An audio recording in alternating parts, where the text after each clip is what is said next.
हर बार जब ये आवाज घर में आती थी, नौकरानियां समझ जाती थीं कि कुछ गड़बड़ होने वाली है। सभी लोग जल्दी जल्दी सारा खाना छुपाने में लग जाते। वे इतने डरते थे कि सामने आने की भी हिम्मत नहीं होती। जैसे ही आखिरी खाना छिपाया जाता, मिसाइल जैसा भूत कुत्ता बार कर वहां आ धमकता। मासूम कुत्ते की नाक को अलमारी में कुछ अजीब सा महसूस हुआ। फिर वो नौकरानियों को मासूम पिता जैसा चेहरा बनाकर देखने लगा। लेकिन उसकी ये हरकतें अब बेअसर हो चुकी थीं। जैसी उम्मीद थी, उसे फिर से रसोई से बाहर धक्का दे दिया गया। बारकर का यह घमंड इसलिए था क्योंकि उसका मालिक एक अमीर आदमी था जो उसे बहुत चाहता था। लेकिन अब उसी अमीर इंसान के साथ रहते हुए उसे मजबूरी में बक को कमरे से बाहर निकालना पड़ा और उसके कमरे में आने से पहले ही दरवाजा बंद कर दिया। लेकिन यह बात बारकर को नहीं रोक सकती थी। वो हमेशा की तरह खिड़की से अंदर घुसने की तैयारी में था। लेकिन इस बार उसे खुद अमीर आदमी ने रोक दिया क्योंकि आज उसका जन्मदिन था और वह चाहता था कि बारकर एक दिन उसकी बात माने। लेकिन ये उम्मीद भी बेकार निकली। बारकर एक जंगली खरगोश से आकर्षित हो गया। अभी जो बात हुई थी वो हवा में उड़ गई। दोपहर में जब वो लौटा तो देखा कि मेज पर स्वादिष्ट खाना रखा था और सबसे बड़ी बात, कुर्सी पर कोई नहीं था। बारकर ने अपनी जबान चाटी और मालिक को बर्थडे सरप्राइज देने की सोची। वो धीरे धीरे पूंछ हिलाते हुए आया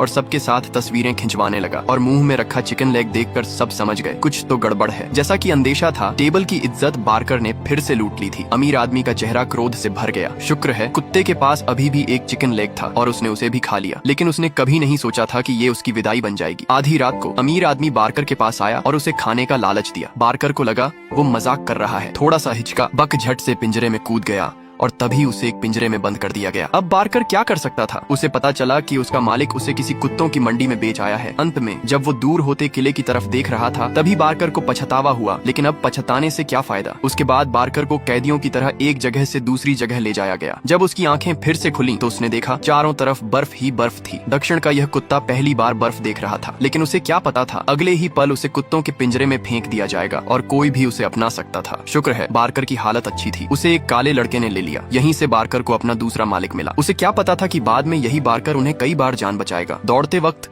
एक ऐसा खरगोश दिखा जो दो पैरों पर खड़ा था। वो ध्यान खो बैठा और गड्ढे में जा गिरा। स्कैगवे की पूरी टीम धड़ाम से गिर पड़ी। बारकर शर्म से सिर झुका लिया। लेकिन वो काला लड़का उससे नाराज नहीं हुआ, बल्कि उसे समझाया कि टीम में घुलने मिलने में वक्त लगता है। लेकिन जल्द ही टीम के अंदर एक और समस्या आ गई। लीडर एरहा अक्सर अपने अधिकार का दुरुपयोग करता और दूसरों का खाना छीन लेता। शिकायत करने की हिम्मत किसी में नहीं थी, सिर्फ चुपचाप सहते रहते। बारकर जो खुद भी सताया गया था, अब और सह नहीं पाया। वो छोटे पीले कुत्ते के पास गया और उसे खाना दिया। छोटा पीला कुत्ता पहले तो विश्वास ही नहीं कर पाया। फिर बारकर ने खाना उसके सामने लुढ़काया और बिना मुड़े वहां से चला गया। और फिर